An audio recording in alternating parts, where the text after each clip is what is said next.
Okay then, hello everybody and welcome to my Monday Night Raw review, as a lot of stuff happened tonight on the show. February 29th, pretty much the Undertaker is going to make an appearance tonight, as we kicked it off with Triple H coming out with the world title, wearing a suit, talking about the beatdowns he has put on people and stuff to what he did in the past, and you can't beat the authority, he says, because you have to bow down to it, as everyone says. And Roman Reigns learned the hard way when he broke his nose. He should have listened to reason. He should have knew his place, but Roman Reigns had what coming to him, even though mostly everybody cheered for it last week and was happy Triple H beat the living bejesus out of him, which I pretty much don't have a problem with now. It's some type of Roman chant, but it wasn't really going to go anywhere. Dean Ambrose then came out and he says, I saw what you did last week. And Roman said, Roman's trying to give you a message that he's coming for you and stuff. Pretty much Triple H says, fresh off the Oscars for Best Supporting Bromance, Dean Ambrose, everybody. As they all kind of started chanting Shane O'Mac then, pretty much Ambrose talked about Triple H, if even like Shane or not, and pretty much nodded at him, saying, as in, you get the point. He pretty much told Hunter that, he didn't want to win at Fastlane, because he says he wants a title shot against him, because, he has to go through Brock Lesnar anyways at WrestleMania. And pretty much Hunter says, why aren't you worried about him instead of worrying about me? Why aren't you worried about Brock that you took a vicious beat down? Says, because you're really going mental around here, man, huh? Mental. And pretty much says, you smell the laundry detergent, the clean clothes, the money. He says, you can't beat. So I was like, you can't beat him chanting Triple H then. And pretty much the fans chanting, yes, and Ambrose says he wanted a title match. He wanted a title shot. Because he knows Roman Reigns has to go against him, but he wanted a title shot tonight, as Triple H pretty much mocked him then. And, you must forget how things work around. He says, your ideas don't really mean a lot. You gotta earn your keep, he says. So, pretty much tonight, you're going to go against one of the League of Nations members for some reason, which didn't make a lot of sense, since he's already out by Brock Lesnar, which wasn't on the show tonight at WrestleMania. Yeah, I go against Del Rio, which didn't really think people cared, really. So, I don't know why we got to go against another League of Nations member, and there was really a lot of, I guess the difference is this week, I guess the people somewhat cheered for Brock Lesnar, because I guess they saw Triple H as a heel. Last week, this week, last week he was a face. Becky Lynch winning Sasha Banks for a title shot at Charlotte at WrestleMania 32, which ended off into a no contest after a powerbomb off the top rope. Pretty much both women pinned each other at the same time. It was a draw, and pretty much the crowd chanted triple threat, triple threat, triple threat. The Wyatts talked about the definition of insanity. And he says, maybe I'm just crazy, because it says, we will conquer you like the rest of them. So, why are we talking about, his booking, really? That's the problem. For Bray Wyatt, maybe he is insane, but pretty much the women's match was alright, but all signs point to a triple threat match at WrestleMania. Ziggler went against The Miz, as they showed a video of Ziggler questioning The Miz. What have you done at WWE? Yeah, you won at WrestleMania, but you've done nothing. Like, you don't really belong here. Yeah, but what have you done? You won the match. You won WrestleMania. You main evented. What have you done after that, huh? You don't deserve to be a WWE superstar. He says you just look at yourself more as a celebrity. And then Miz now came an in-ring threat tonight and beat Dolph Ziggler with a roll-up for some reason. Why does it make sense? I don't know, but it just happened. After Miz pretty much last time he really did something important was the whole AJ Styles and Chris Jericho thing. Stephanie McMahon came out to get her Vincent J. McMahon award, which she was going to talk about when they share matches. She pushed the podium down, said, is this what you want, huh? This is what you want, pretty much questioning the fans and everything. Shane's been gone for all these years, now he gets a free pass. We come back, we're not going to work for Shane McMahon. He says she loves her brother, but she will not do it. He's jealous that she married Hunter, and that her daughters will have to fight against his sons for the power of the company, he says.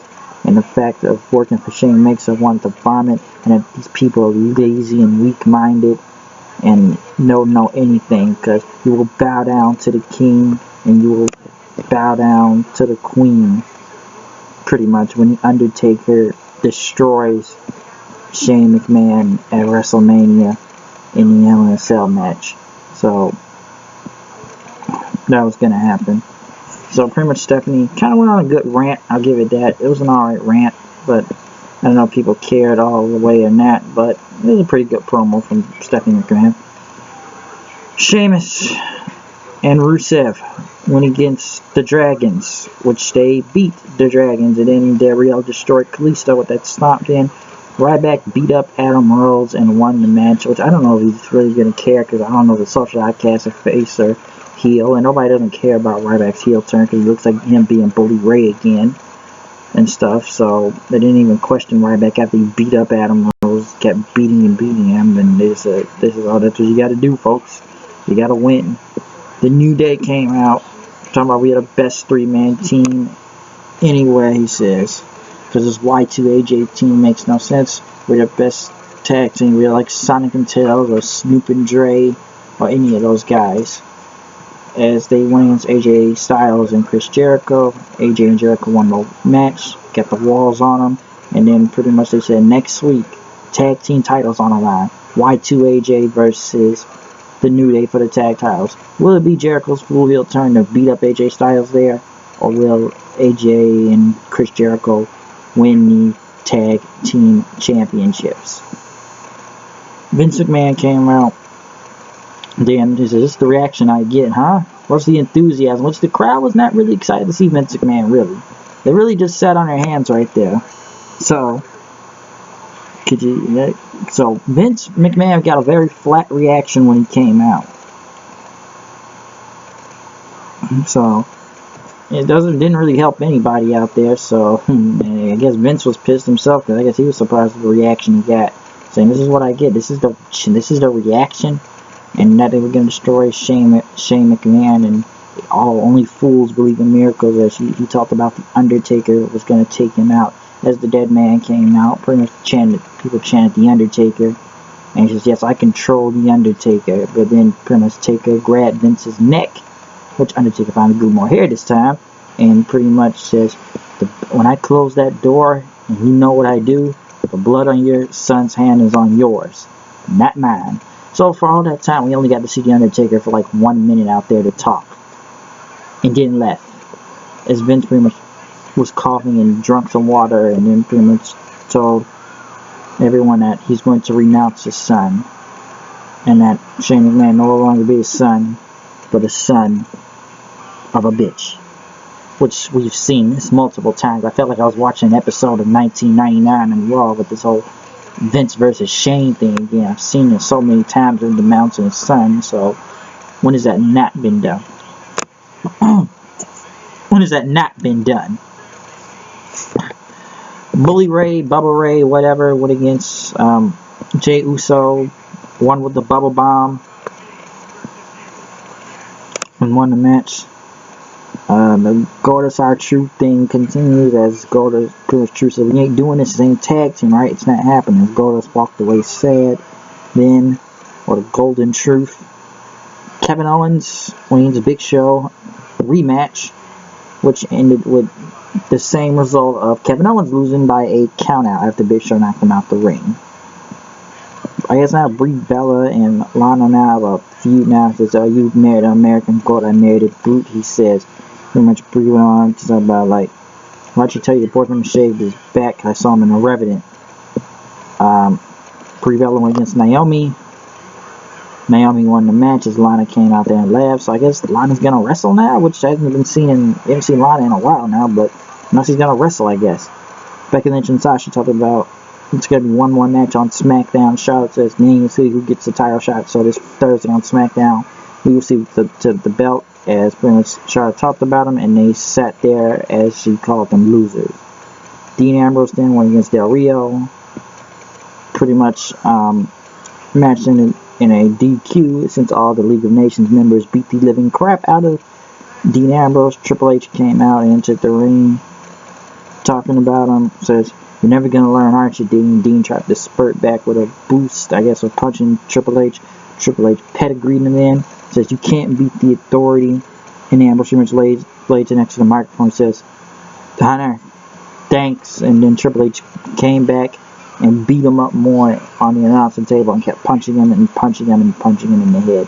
Which now, since this new WWE Network special roadblock is coming, Triple H will go one-on-one with Dean Ambrose at this roadblock thing for the WWE Championship. And Raw next week will be in my hometown of Chicago, Illinois. Shane McMahon will be in the building, and the phenomenal AJ Styles and Chris Jericho will go against the New Day for the WWE Tag Team Championships. Fortunately, I can't be there as usual, but I'm sure hopefully Chicago crowd knows what to do, and they will boo the living crap out of Roman Reigns as they made him mess up his promo last time. Last time I remember they were in Chicago and made him mess it up, so I'm sure we'll know who the smart fans are. We're a very smart crowd, and most likely it'll probably be another bunch of CM Punk chants. But that's all my Raw review. I'm out of here. I'll see you guys later. Peace. See you in Chi-Town next week.